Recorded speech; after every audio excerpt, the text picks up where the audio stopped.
Dear friends, Haryana board के लिए class 10th के लिए जो है मॉडल पेपर जारी कर दिए गए हैं।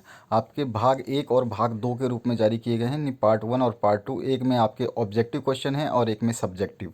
तो इस पीडीएफ को पूरा आंसर के साथ में अगर आप डाउनलोड करना चाहते हैं तो आपको ध्यान रखना है, इस वीडियो के अंदर मैं पासवर्ड बताऊंगा, उस पासवर्ड से ये जो है पासवर्ड से ही खुलेगा। तो आपको ध्यान रखना है, ये पूरे आंसर की के साथ में आपको ये पीडीएफ प्रोवाइड कराऊंगा।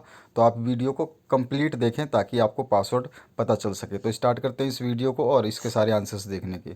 खंड ए की बात करते हैं, सेक्शन ए की, जो आपके ऑब्जेक्टिव टाइप क्वेश्चन आएंगे OMR शीट में आपको भरना होगा इसको।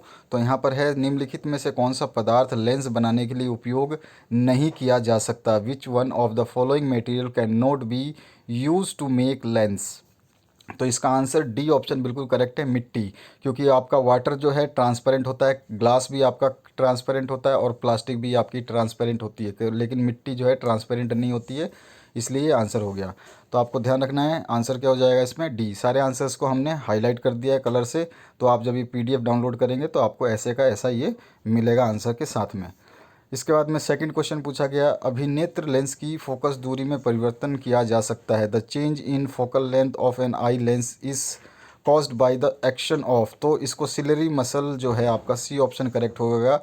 पक्षमाभापी जो है आपका, पक्षमाभी द्वारा। ठीक है। अब तीसरा ऑप्शन जो है, मोमबत्ती के जलने पर रासायनिक ऊर्जा परिवर्तित होती है।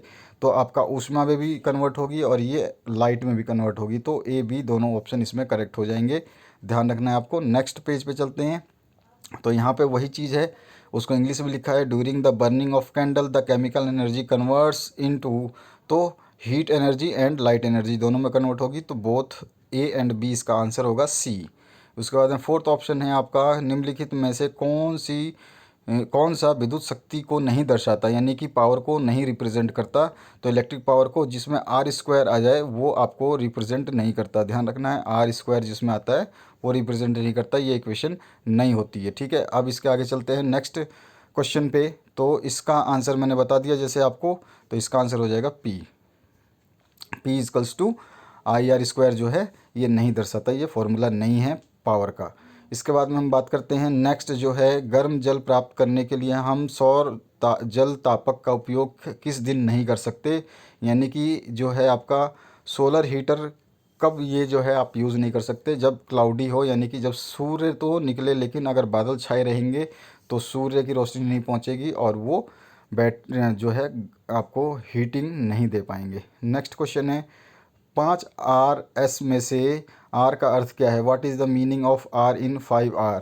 तो 5R में आपका जो होता है, रिड्यूस होता है, रीयूज़ होता है, रिसाइकिल होता है, रिफ्यूज़ होता है और एक आपका और होता है। ठीक है। तो ये सारे 5R में से जो रिफ्यूज़ है इसको सबसे ऊपर रखा गया है, यानी कि सबसे पहले सबसे नीचे जो रखा गया था उसको सबसे ऊपर रखा गया था रिसाइकिल को। अब रिसाइकिल सबसे नीचे चला गया है, अब आ गया है रिफ्यूज़ ऊपर। यानी कि आपको प्लास्टिक का उपयोग जो है या फिर वो चीज़ें जो अनवांटेड है उनका उपयोग नहीं करना है। उसके बाद में सौर कूकर के उपयोग के लिए किस प्रकार के दर्पण का उपयोग किया जाता है? तो अवतल दर्पण जो है, यानी कि कॉनकेव लेंस जो है, इसका राइट आंसर है। तो आपको राइट आंसर ये मिलेगा। ठीक है, ये रहा कॉनकेव लेंस। ठीक है।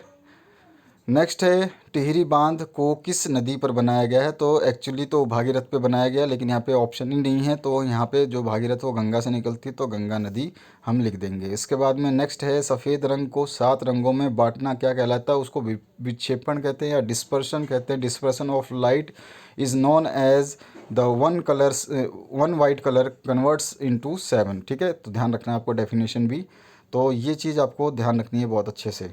नेक्स्ट जो 10वां क्वेश्चन है, इसमें पूछा गया, निम्नलिखित में से कौन सा जीव मात्रा ऊर्जा स्रोत नहीं है, उदाहरण नहीं है? तो ये आपको बताना है कि बायोमास एनर्जी का सोर्स कौन सा नहीं है। तो न्यूक्लियर एनर्जी इसका सोर्स नहीं है, नाभिकीय ऊर्जा, ये तो न्यूक्लियस में पाई जाती है। ठीक है। बाकी वुड आपका जो है बायोगैस बन सकता है, आपका गोबर गैस से बन सकता है, कोयला, क्योंकि ज़मीन के अंदर होते हैं, लेकिन न्यूक्लियर एनर्जी ज़मीन के अंदर नहीं होती है, ये हर एटम में खुद जो है विद्यमान होती है, यानी प्रेजेंट रहती है। उसके बाद में नेक्स्ट क्वेश्चन पूछा गया सेक्शन बी में से, सेक्शन बी में पूछा गया आपसे केमिस्ट्री का, इमली में पाए जाने वाले अम्ल का नाम बताना है। तो उसका नाम होता है टार्टरिक अम्ल, यानी टार्टरिक एसिड। नेक्स्ट जो है पेज पे चलते हैं। यहाँ पर है आपका 12वां क्वेश्चन। 12वें क्वेश्चन को यहाँ पे लिखना पड़ा आंसर। तो मैग्नीशियम रिबन को जलाने से पहले साफ़ क्यों किया जाता है? तो इसका आंसर है, यदि मैग्नीशियम रिबन नम वायु के संपर्क में आती है तो उस पर सफ़ेद रंग की मैग्नीशियम ऑक्साइड परत जम जाती है, यानी कि उसका ऑक्सीडेशन हो जाता है। तो ये जो परत है मैग्नीशियम के जलने के लिए जो है ये प्रॉब्लम करती है, यानी कि ये क्या बन जाती है, एक तरह से ये अवरोध करती है। तो इसलिए इसको हम साफ़ कर देते हैं। तो वही चीज़ यहाँ पे इंग्लिश में भी लिखी हुई है इंग्लिश मीडियम स्टूडेंट्स के लिए। उसके बाद में इसके बाद में 12वां जो क्वेश्चन है ये कंप्लीट कर दिया हमने हिंदी इंग्लिश मीडियम के लिए। अब नेक्स्ट पे आ जाते हैं 13वें में। एक अधातु जिसमें चमक होती है वो कौन सी है? Name non metal that possess lustre. तो आयोडीन है जो नॉन मेटल में आता है और इसमें चमक भी होती है। उसके बाद में एक धातु लिखें जो कमरे के ताप पर तरल होती है, यानी कि पारा या मरकरी जो है आपका रूम टेम्परेचर पे लिक्विड फॉर्म में होता है। उसके बाद में एथनॉल का पर्यात्मक रूप यानी कि फंक्शनल ग्रुप कौन सा होता है? तो डैश OH होता है। ये आपको ध्यान रखना है, यहाँ पे मैंने निशान लगाना भूल गया, यहाँ पे आप OH first option A option correct कर लेंगे। 16 क्वेश्चन है Zn+Cu SO4 जब आपका जिंक से आपका कॉपर सल्फेट रिएक्शन करता है तो जिंक सल्फेट और कॉपर बनता है। तो ये कौन सी क्रिया है? तो आप इसको देख पा रहे हैं, इसमें विस्थापन हो रहा है, किसका हो रहा है? तो यहाँ पे Cu जो है डिस्प्लेस हो जा रहा है Zn के थ्रू, ठीक है। तो डिस्प्लेसमेंट रिएक्शन है ये।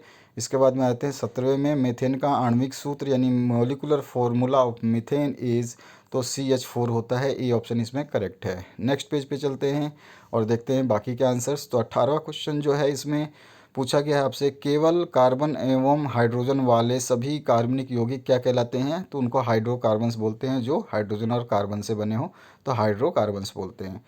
सेक्शन सी में आ जाते हैं जीव विज्ञान में। तो यहाँ पे पादप में जाइलम उत्तरदायी किस लिए होता है? ट्रांसपोर्टेशन ऑफ वाटर, जल का वहन करने के लिए जो है जाइलम रिस्पॉन्सिबल होता है। उसके आगे हम नेक्स्ट बात करें, the broken down of pyruvate to give carbon dioxide water energy and takes place. तो ये माइक्रोकोन्डिया में होता है, ये आपको ध्यान रखना है। इसके बाद में 20वें के बाद में 21वें क्वेश्चन की ओर मूव करते हैं। यहाँ पर जो क्वेश्चन है इसमें पूछा गया अलैंगिक जनन मुकुलन द्वारा होता है। तो sexual reproduction takes place through budding in, तो ईस्ट में होता है, ये हमेशा आपको याद रखनी है। उसके बाद में पैराकोश में होते हैं यानी एंथर कंटेंस, तो पोलन ग्रेन्स एंथर कंटेंस करता है परागकण। 23वां जो क्वेश्चन है, निम्नलिखित में से कौन सा प्राकृतिक परितंत्र नहीं है? Which of the following not a natural ecosystem. तो वन जो है आपका नेचुरल है, यानी कि हम नहीं उगाते हैं, वन अपने आप बनता है, तालाब अपने आप बनता है, झील अपने आप बनती है। खेत जो है हमें बनाना पड़ता है, कहाँ पे खेती करनी है उसको हम खेती योग्य बनाते हैं उस ज़मीन को। तो इसका आंसर डी हो जाएगा। उसके बाद में निम्नलिखित में से कौन सा पर्यावरण मित्र व्यवहार कहलाते हैं? तो मित्र पर्यावरण के मतलब हम इको फ्रेंडली कौन कौन सी बातों को मान सकते हैं? तो कपड़े का थैला यूज़ करना, बिना ज़रूरत के लाइट बंद और पंखे रखना, बिल्कुल सही है, पोल्यूशन नहीं करता है। और विद्यालय तक पैदल जाना, ये हमारे लिए भी अच्छा है, ठीक है। तो ये सारी चीज़ें आ जाएंगी इसमें, 24वें में आ जाएगा डी ऑप्शन करेक्ट। इसके बाद में नेक्स्ट पेज पे मूव करते हैं और इसमें जो है आपका आंसर दिया गया है, मेरुरज्जु किससे रक्षित होती है? यानी कि spinal cord is protected by, तो ये होता है कशेरुक दंड या रीढ़ की हड्डी जिसको बोलते हैं। वर्टेब्रल कॉलम और बैकबोन जो है इसका आंसर हो जाएगा। इसके बाद में 26वां जो क्वेश्चन है, हमारे शरीर में नियंत्रण एवं समन्वय का कार्य हार्मोन तथा तंत्रिका तंत्र करते हैं, नर्वस सिस्टम, ठीक है। Hormones and nervous system in our body. अच्छा, इस PDF का पासवर्ड नोट कर लें, इसका पासवर्ड है 105, ठीक है, 105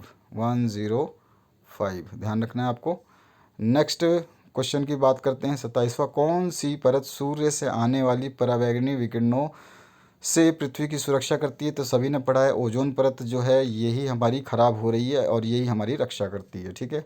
उसके बाद में स्त्रियों में कौन सा गुणसूत्र होता है? कौन से क्रोमोजोम्स होते हैं? तो X क्रोमोजोम्स होते हैं, वो भी दो दो। और अगर मेल पूछ ले तो क्या होगा? तो मेल में होते हैं एक X और एक Y, उनमें अलग अलग एक एक होते हैं, और फीमेल में दोनों ही X होते हैं। 29वां क्वेश्चन जो है, क्षुद्रांग के आंतरिक स्तर पर अनेक उंगलियों जैसे प्रवर्धन बने रहते हैं जिसे विल्ली कहते हैं, इंग्लिश में VILLI विल्ली कहते हैं। द फिंगर टाइप प्रोजेक्शंस जो होते हैं इनर इंसेस्टाइन्स के अंदर, उसकी बात कर रहा है।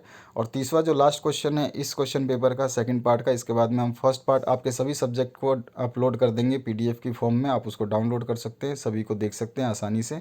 तो आप आराम से इसको वीडियो को पूरा कंप्लीट देख लिया आपने, शेयर ज़रूर करना है आपको। तीसरा क्वेश्चन है, मेंडल ने मटर के लंबे टीटी और छोटे टीटी पौधों का संकरण कराया, तो F1 जो प्रजाति हुई इसकी, तो वो मेंडल ने कौन सी प्रजाति दिखी उस मेंडल को, लंबे थे सारे पौधे। जब टीटी कैपिटल टीटी को स्मॉल टीटी से F1 जनरेशन में फॉर्म किया गया तो वो टॉल थे सारे के सारे। तो ये थी पूरी answer sheet, PDF description box में मिलेगी। अपने अपने क्लास की प्लेलिस्ट में विजिट मत करना मत भूलना, नहीं तो आपको सारे सब्जेक्ट वहीं डाले जा रहे हैं, तो उसी में आपको जो है इसको सारे के सारे पीडीएफ मिल जाएंगे और सारे के सारे वीडियो मिलेंगे आपकी क्लास की प्लेलिस्ट में। ध्यान रखना है आपको, क्लास की प्लेलिस्ट विजिट ज़रूर करना है, शेयर कर दे दोस्तों के साथ। Thank you very much for watching this video.